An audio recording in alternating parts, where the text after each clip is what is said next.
5 is about building relationships. I don't know exactly why this is like. So I personally don't like networking events where the idea is to, try to trade business cards with people and try to find someone where they can help you out and you can help them out, and it ends up being a win-win in the short term.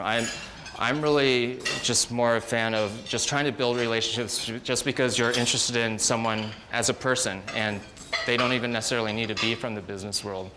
And for whatever reason, what I found just in my own personal life and business life is that if you actually build a relationship with someone in a very hard to predict way, usually 2 or 3 years down the line, there's something that happens where that person knows someone else, or something happens where it actually ends up being really beneficial to either yourself personally or to your business. And I don't know why it's 2 or 3 years. It just seems to happen that way. And looking back at the history of Zappos, like so many of the meaningful things in terms of what brought the company to the next level happened when you actually deconstruct it. It seems like complete random luck, and the luck happened as a result of something that was done 2 or 3 years earlier, as a result of a relationship that was built 2 to 3 years earlier.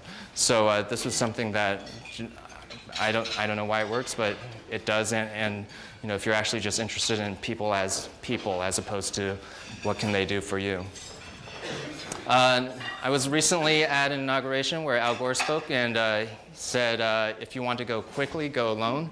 If you want to go far, go together.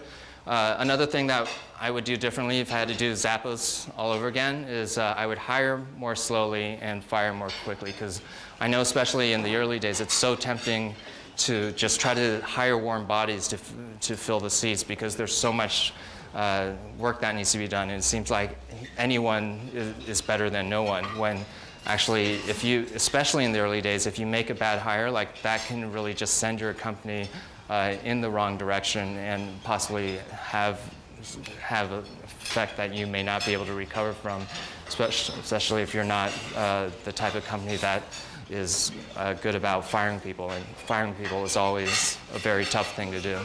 And then the other thing is, if you really are building for the long term, then if you've want our goal at Zappos, and on one of our survey questions is actually when we survey Zappos employees to find out how happy they are, is we ask them how likely they are to still be at Zappos 10 years from now. So and for us, we don't want employees to just be around for 2 or 3 years.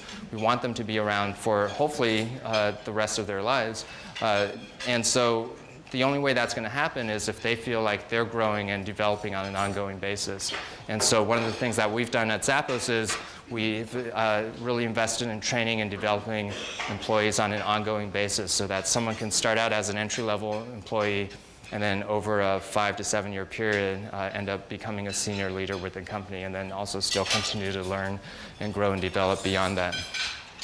And then it's really just all about thinking long-term. And so and realizing that overnight successes are not really overnight. We've been at it for 10 years from Zappos, but even if it's not even just 10 years, prior to that, there was a link exchange experience. Prior to that, for myself personally, there was the pizza business, and prior to that, there were a lot of other things that I was involved in, some that worked out and some didn't, and that all of that is really just part of the path of getting to where you're going to eventually wind up.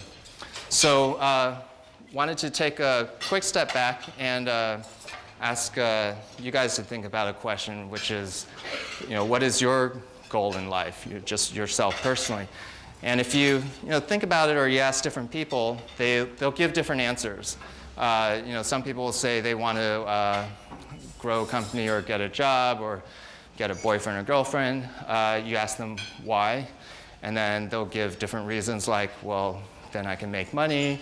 You ask why again, and then they say get married or so on, whatever. You ask why enough times, ask yourself why enough times.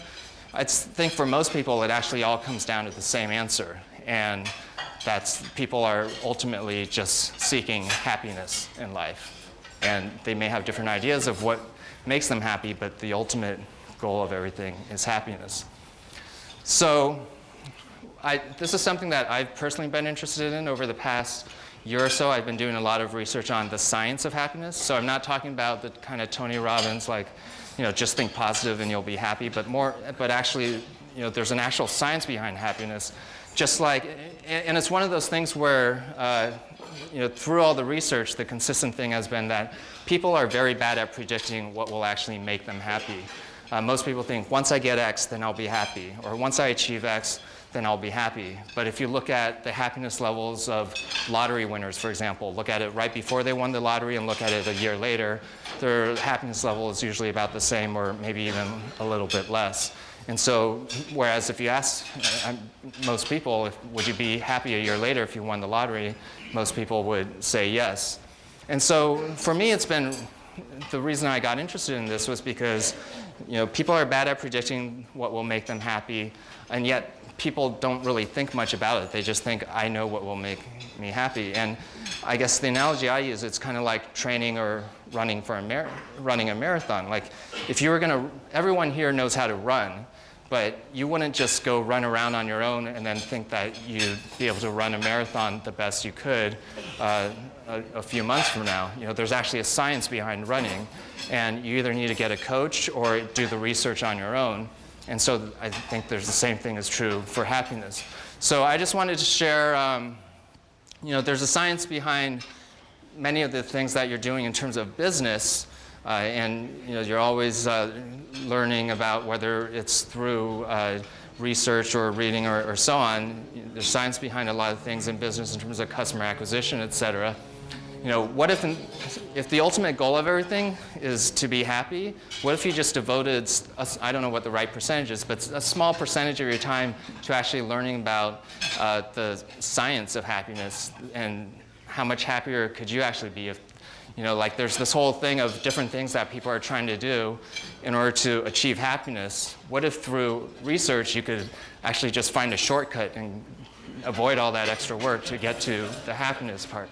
So that's why the science of happiness was interesting to me. So I just wanted to share really quickly a few different frameworks of happiness that I've learned about through the research.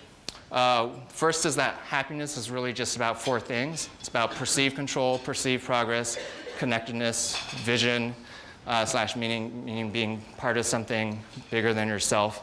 And the interesting thing about this is it's interesting trying to think and apply it to your own personal life in terms of when you've been happy or when you've been unhappy, and how that fits into this. But the other interesting thing is you can actually apply this to business as well.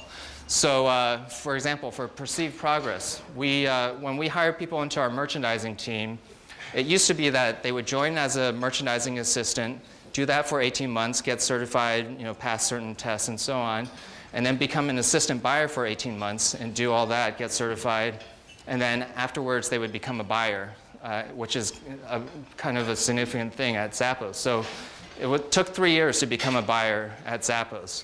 And then we decided to break it up. And instead, when you first joined Zappos, you would become a merchandising assistant level 1 for 6 months. And then you'd become level 2 for 6 months, and then level 3 for 6 months, and then assistant buyer levels 1, 2, 3 for 6 months. So it took the exact same amount of time, took 3 years to become a buyer, and the certification process was actually exactly the same, all the things you had to accomplish, except because we broke it up into 6 month chunks instead of 18-month periods, we found that our employees were just much happier. So there's things that we've actually taken from each of these and applied them to business in terms of trying to make employees happier and in terms of trying to make customers happier.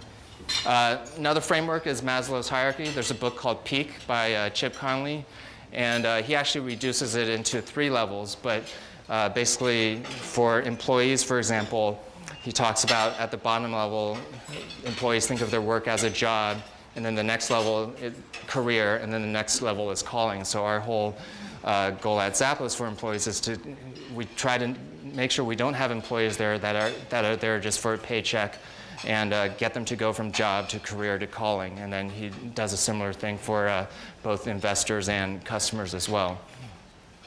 And then another framework is that there's actually 3 types of happiness. The first type I like to call the rock star type of happiness, which is really just about chasing the next high. And it's great if you can sustain it, but the problem is that it's very hard to sustain unless you're a rock star. And so the other thing that the research has shown is that as soon as that source of stimuli goes away, actually your happiness level goes down back to where it was pretty quickly. It's basically the shortest lasting type of happiness. The second type is called flow or engagement, where for different people there's different activities where for some people maybe it's running or hiking or painting, and they're doing something for 3 hours, but it seems like only 20 minutes have passed. You just lose yourself in whatever you're doing. And kind of the suggestion around that is, well, notice whenever that happens and try to put yourself in environments or situations or change your job such that that type of thing is more likely to happen more often. And there's actually a book called Flow that talks a lot more about that. And they found that this actually lasts longer than the rock star type of happiness. And so it's something that a lot of people end up doing if they can find a job where they're always experiencing flow, or some sort of activity where they're always experiencing flow. The third type is actually the one that all the research has shown actually is the longest type of, longest lasting and most sustainable form of happiness, which is being part of something that has a higher purpose and has meaning. And so for a lot of people, that might be being really involved in some sort of charity or nonprofit, for example. And it's just about being part of something bigger than yourself. So, and this isn't really in terms of, oh, this is what you should do to be altruistic. Like, this is what the scientific research has actually shown is effective in terms of how long your happiness lasts, and it's actually the longest lasting type of happiness. And so the thing that most people do is they actually go after the rock star type of happiness, and they find that very hard to sustain. And then they figure once they have this idea that once they achieve the rock star type of happiness, then they can worry about the other two, when actually the proper strategy from a purely rational perspective is to go after the meaning and higher purpose first, and then once you have achieved that, then try to put yourself into situations where you achieve flow. And then once you've achieved both of those things, then going after the rock star type of happiness is just kind of icing on the cake. So some books I would recommend if you're interested in this talked about peak tribal leadership. Talks about, they study different companies and looks at how cultures can be really effective for having companies really get to the next level. And part of that is having the culture built around a larger vision or a higher purpose beyond just profits or money. 4-Hour Work Week is about this guy who basically wanted to travel a lot, used to work really hard, long hours, so that he could save up to travel, and then decided to just shortcut that and just travel cheaply. And then Happiness Hypothesis is probably the most meaningful book I've read in the past 5 years, where he looks at different philosophers, religions, and cultures from different time periods, and each of them has a different idea of what happiness actually is. But then he compares it with actual scientific research studies that have been done, and basically either agrees with or disproves certain parts of that. So, just wanted to leave you with, just thinking about what % of your time, if the ultimate goal is happiness, do you want to spend thinking about the science of happiness? And then if you actually did learn something from it, if you actually did research that, how can you apply that to your business, your brand, and yourself? And if basically the consistent thing across all the research shown that being part of a vision or that has meaning and high purpose leads to happiness, then think about not just for yourself, but for making your employees happier and therefore more productive. What is your company's higher purpose, and what is your higher purpose in life? And so, for Zappos, like, I'm not here tonight trying to sell more shoes or more clothes, but if you've taken something away in terms of how to make customers happy through better customer service, or how to make employees happier through company culture, or how to make yourself happier through being inspired to look into a little bit the science of happiness, then I'll have done my job of helping Zappos fulfill our higher purpose, which is really just about delivering happiness to the world. Thank you very much.